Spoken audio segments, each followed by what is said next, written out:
Hello दोस्तों, आज हम साहचर नियम के बारे में पढ़ेंगे।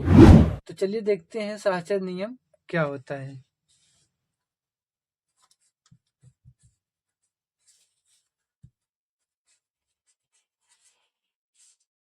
साहचर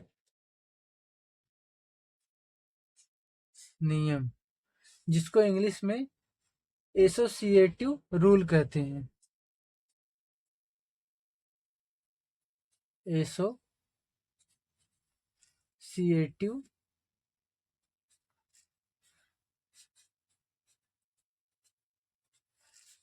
रूल।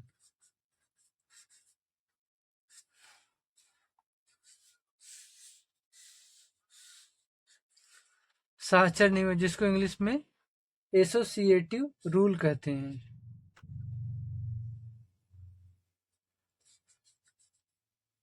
किसी भी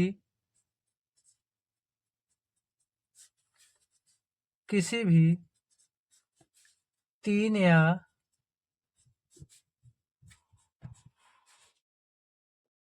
ज्यादा संख्याओं को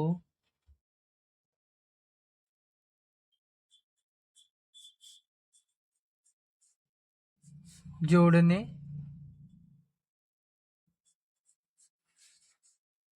या गुणा करने पर संख्याओं को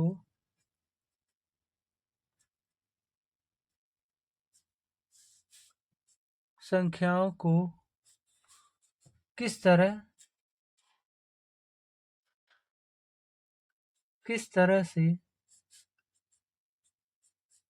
तरह से समूहीकृत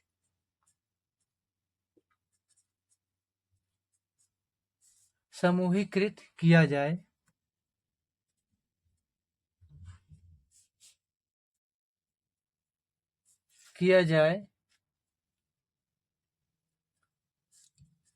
उससे किया जाए, उससे अंतिम योग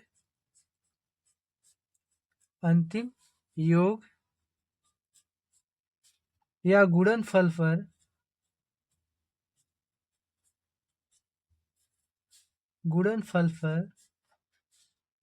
कोई प्रभाव नहीं पड़े। देखिए, साहचर नियम, जिसको इंग्लिश में क्या कहते हैं, एसोसिएटिव रूल कहते हैं। किसी भी तीन या ज्यादा संख्याओं को जोड़ने या गुणा करने पर संख्याओं को किस तरह से समूहीकृत किया जाए, उससे अंतिम योग या गुणनफल पर कोई प्रभाव न पड़े। तो चलिए इसमें पहले देखते हैं योग सक्रिया का साहचर प्रगुण। योग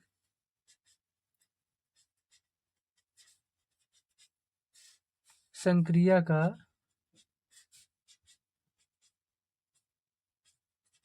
साहचर प्रगुण।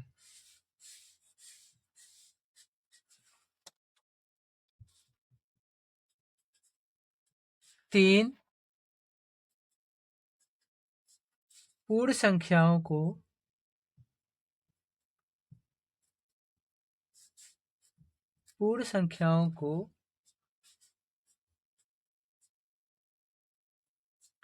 जोड़ते समय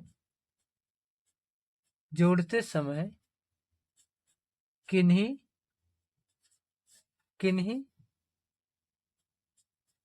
दो का समूह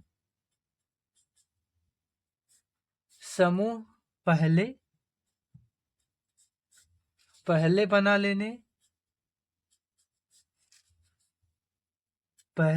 लेने से योगफल योगफल में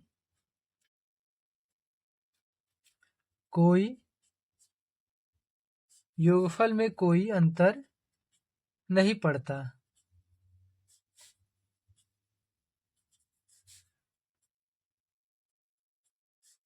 योगफल में अंतर नहीं पड़ता। योग संक्रिया का साचक प्रगुण क्या है? तीन पूर्ण संख्याओं को जोड़ते समय किन्हीं दो का समूह पहले बना लेने से योगफल में कोई अंतर नहीं पड़ता। जैसे एग्जाम्पल में देखिए, एग्जाम्पल से समझ जाएंगे। एग्जाम्पल में देखिए, जैसे जैसे 4 प्लस 2 प्लस 3 बराबर 4 प्लस 2 प्लस 3। इसमें देखिए 4, 2 और 3 तीन संख्याएं हैं। इसमें देखिए पहला छोड़ के दूसरा तीसरा का एक समूह बना लिए, और इसमें पहला दूसरा का एक समूह बना लिए, और तीसरा को बगल में रख दिए। ठीक है। अब इसमें क्या बोला? तीन पूर्ण संख्याओं को जोड़ते समय किन्हीं दो का समूह पहले बना लेने से। देखिए दो का समूह इसमें बना लिए, इसमें भी एक अंक जिसमें देखो एक अंक छोड़कर दो का समूह बना लिए, इसमें भी एक अंक छोड़कर दो का समूह पहले बना लिए। तो योगफल में कोई अंतर नहीं पड़ता है। देखिए योगफल में कोई अंतर पड़ता है। देखिए इसमें 4 प्लस 3 2 5 ना, बराबर कितना आएगा? बराबर 9 आएगा ना। और इसमें देखेंगे 4 2 6 प्लस 3 बराबर 9, 9 आया ना। देखिए इसमें अलग अलग समूह बना है। इसमें देखिए पहला छोड़कर दूसरा तीसरा संख्या का समूह बना है। इसमें देखिए तीसरा छोड़कर पहला दूसरा संख्या का समूह बना है। लेकिन योगफल देखिए वो 9 ही आया है ना। इसका भी योगफल 9 आया, इसका भी योगफल 9 ही आया है। तो योगफल में कोई अंतर नहीं पड़ता। इसका भी वही आएगा और इसका भी वही आएगा। और चलिए दूसरा देखते हैं। गुणन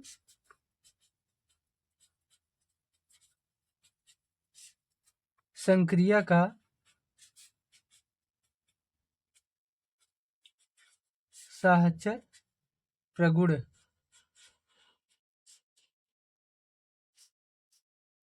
गुणन संक्रिया का साहचर्य प्रगुण किन्हीं तीन पूर्ण संख्याओं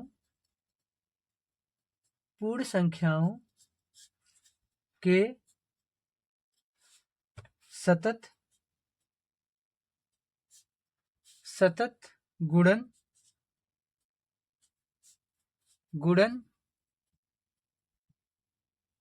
संक्रिया में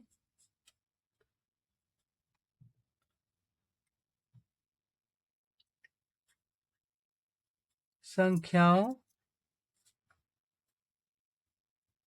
के क्रम परिवर्तित कर देने पर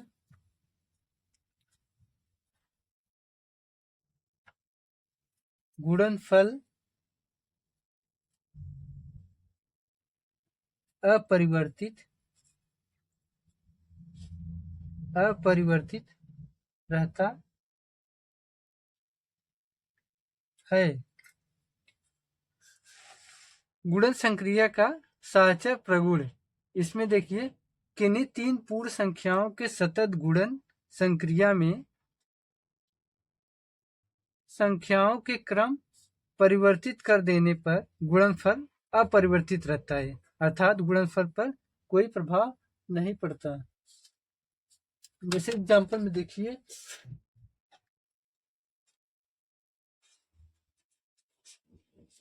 जैसे एग्जाम्पल में देखिए 4 गुणे 2 गुणे 3 बराबर बराबर इसको 4 गुणे 2 गुणे 3। इसमें देखिए जो पहला छोड़ के दो को क्या किए हम समूह बना लिए है ना।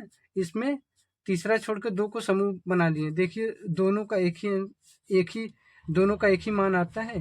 देखिए 4 गुणे 2 3 6 बराबर 4 दूनी 8 गुणे 3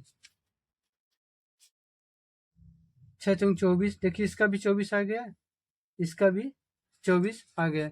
दोनों का मान बराबर है ना, दोनों का मान बराबर है ना।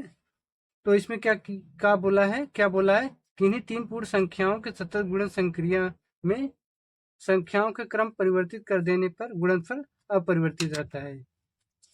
इसका देखिए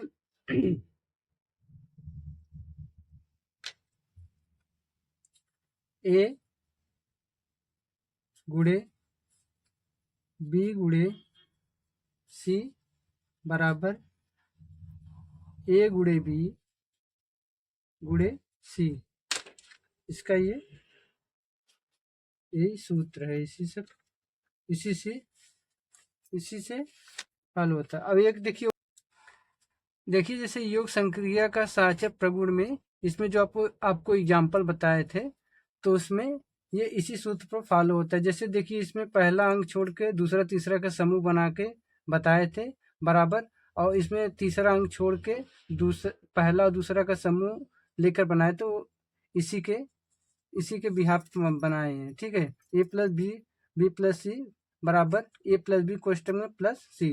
और इसे देखिए इसमें गुणन संक्रिया में आपको किन्हीं तीन पूर्ण संख्याओं के सतत गुणन संक्रिया में संख्याओं का क्रम परिवर्तित कर देने से गुणनफल अपरिवर्तित रहता है।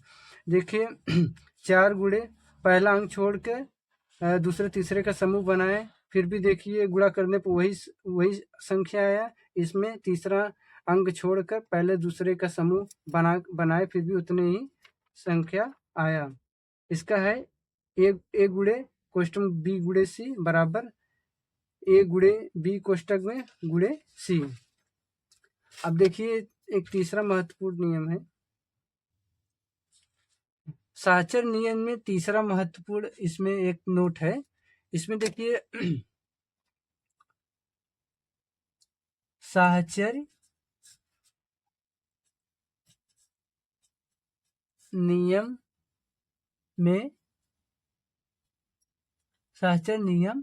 में घटाना व भाग पर लागू नहीं होता है। साहचर्य नियम घटाना व भाग पर लागू नहीं होता है। अब किस तरह लागू नहीं होता है, देखिए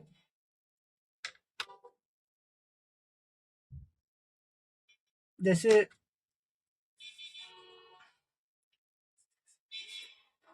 ए माइनस बी माइनस सी बराबर ए माइनस बी माइनस सी, यही है ना। ये क्या है, घटाने पे। अब इस पे जैसे देखते हैं, जैसे ए का मान हम 3 रखते हैं ना, और बी का मान रखते हैं क्या 4, और सी का मान क्या रख रहे हैं 2 रख रहे हैं ना, 2 रख रहे हैं। अब यहाँ भी ए का मान क्या है 3, बी का मान क्या है 4 ना, और सी का मान 2। अगर ये दोनों बराबर आ जाते हैं तो ये साहचर्य नियम का पालन करते हैं, अगर बराबर नहीं आएंगे तो साहचर्य नियम का पालन नहीं करते।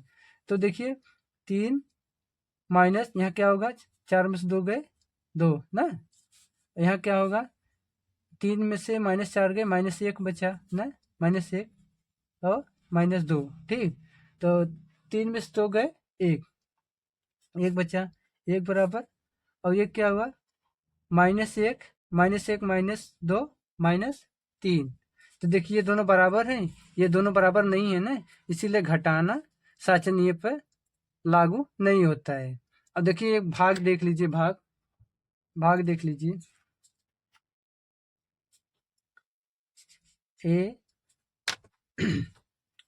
ए भागे बी भागे सी बराबर ए भागे बी भागे सी। अब देखिए साचर नियम पर भाग लागू होता है कि नहीं। एक मान हम क्या रखेंगे, मान लीजिए एक मान हम 1 रख रहे हैं ना, भागे बी का मान क्या रखेंगे 2, भागे सी का मान क्या रख रहे हैं 3।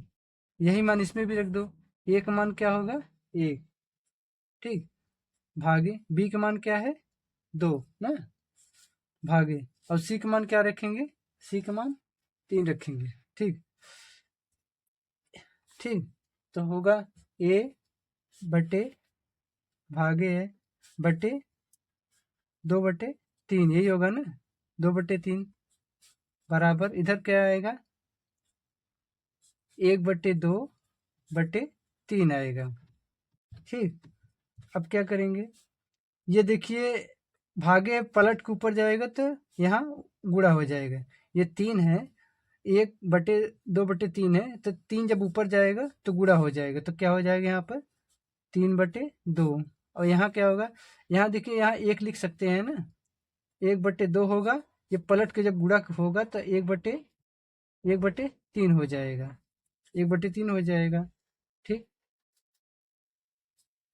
3/2 बराबर 1/6, 1/6 है। देखिए दोनों बराबर है, ये दोनों बराबर नहीं है ना, इसलिए साचर नियम पर घटाना और भाग पर लागू नहीं होगा। ठीक है दोस्तों, अगर आपको मेरी वीडियो पसंद आई हो तो वीडियो को लाइक करिएगा, और अगर आप मेरे चैनल पर नए हो तो चैनल को सब्सक्राइब जरूर करिएगा। Thank you.